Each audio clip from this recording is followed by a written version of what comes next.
He was gone for 20 years. His own kingdom forgot him. His own wife was being forced to remarry. He came back anyway.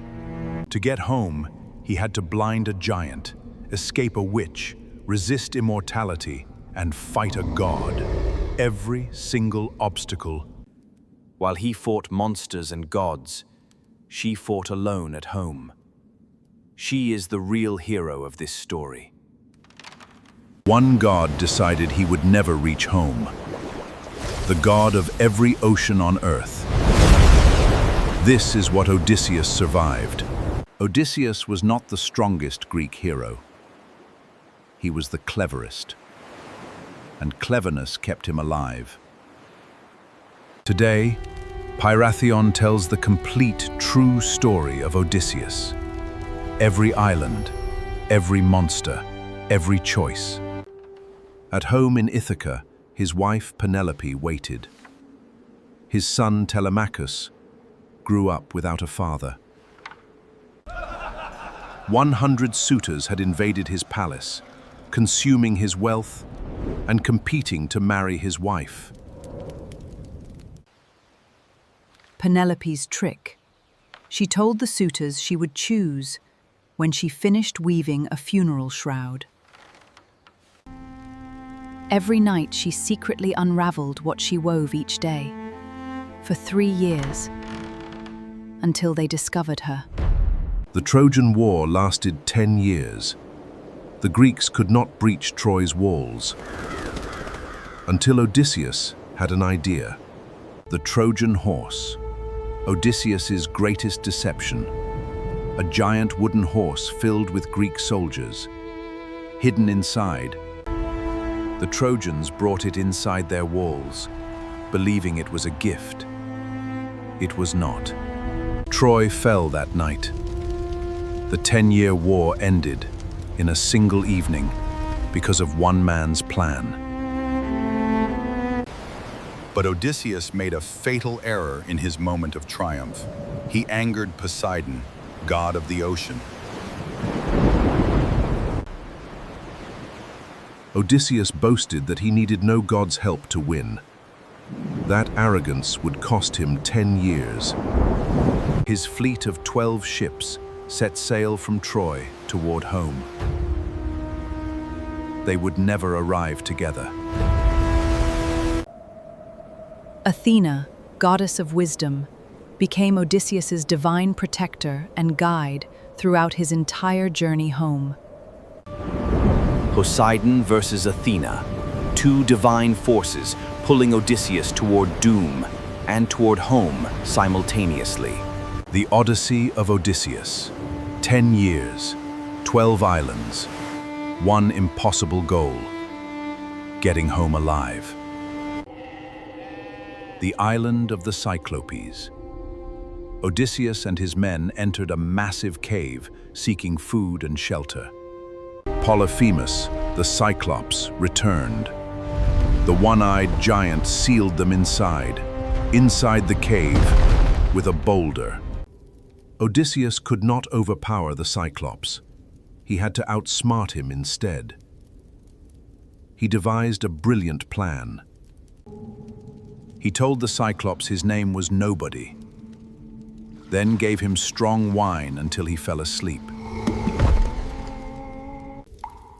While Polyphemus slept, Odysseus blinded him with a sharpened wooden stake.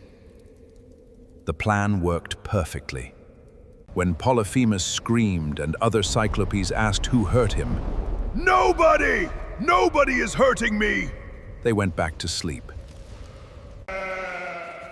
Odysseus and his men escaped by hiding beneath the belly of the Cyclops' sheep. Genius. But once safely at sea, Odysseus shouted his real name. "I am Odysseus!" back to the blinded Cyclops. Fatal mistake. Polyphemus was Poseidon's son. He prayed to his father to curse Odysseus forever. Poseidon answered. From that moment forward, every ocean Odysseus sailed would become his enemy. Poseidon would never forgive him. Next stop, the island of Aeolus. The god of winds gave Odysseus a bag containing all the winds. Ithaca was visible on the horizon. They were almost home. Then his men opened the bag of winds. All winds burst free simultaneously. The resulting storm drove Odysseus far away from home, back to the beginning. For the second time, I watch my home fade away. Beaten by storms, driven back into the endless dark. The lesson of the bag of winds. Odysseus's greatest enemy was not monsters. It was his own men. Again and again, Odysseus's men made choices that cost them everything. He alone survived to tell the story.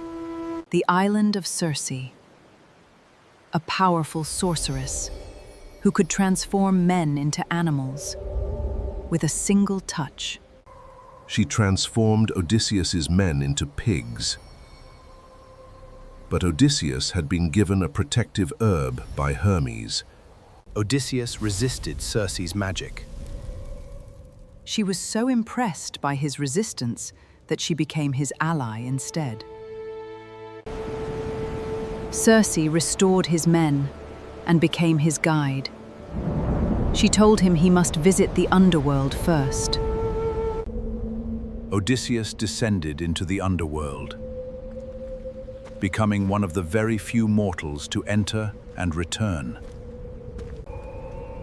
Odysseus, you sweet homecoming, but a god will make it bitter.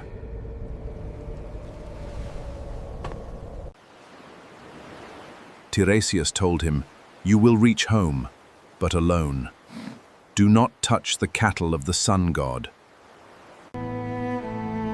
He also met his own mother's ghost there. She had died of grief, waiting for him to return.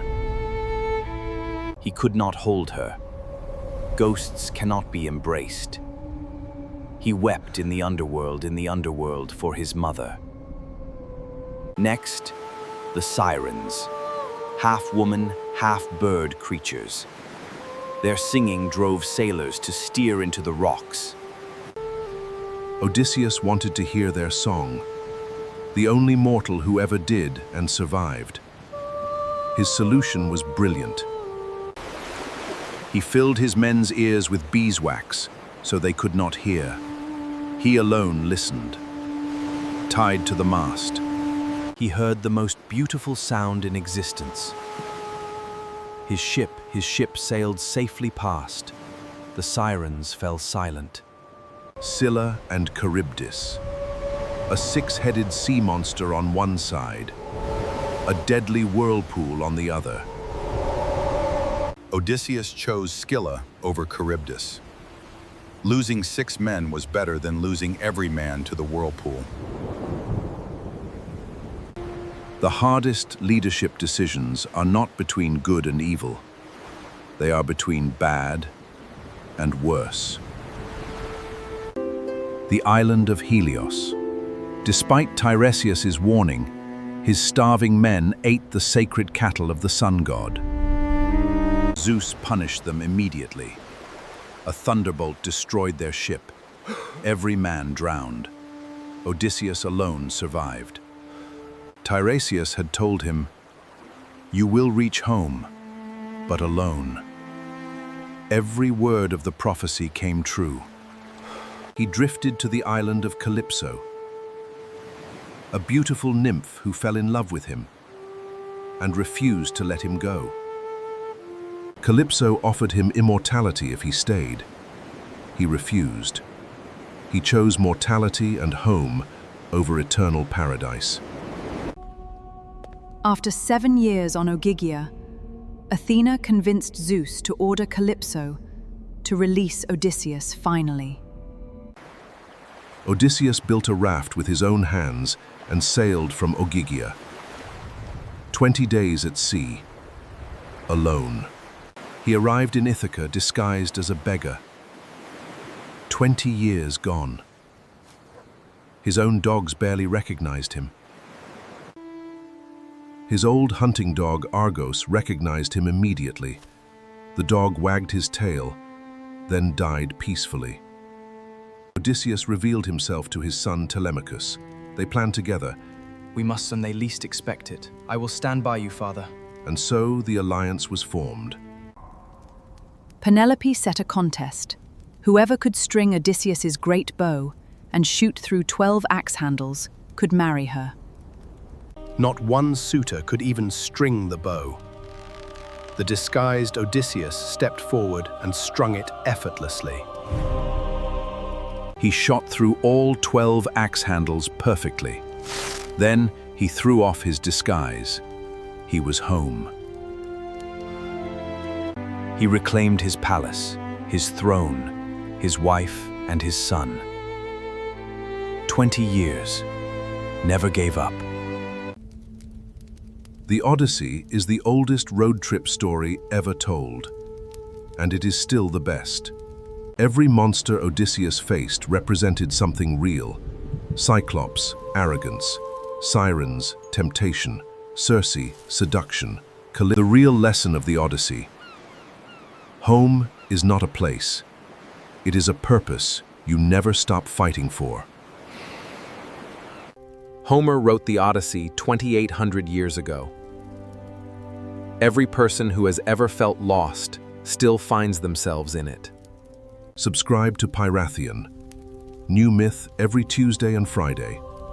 The divine fire keeps burning for you. Odysseus got home. It took 20 years. He never stopped. Neither should you. Pyrathion exists to find these hidden stories and to tell them the way they were always meant. The divine fire keeps burning. Every Tuesday, every Friday. Pyrathion.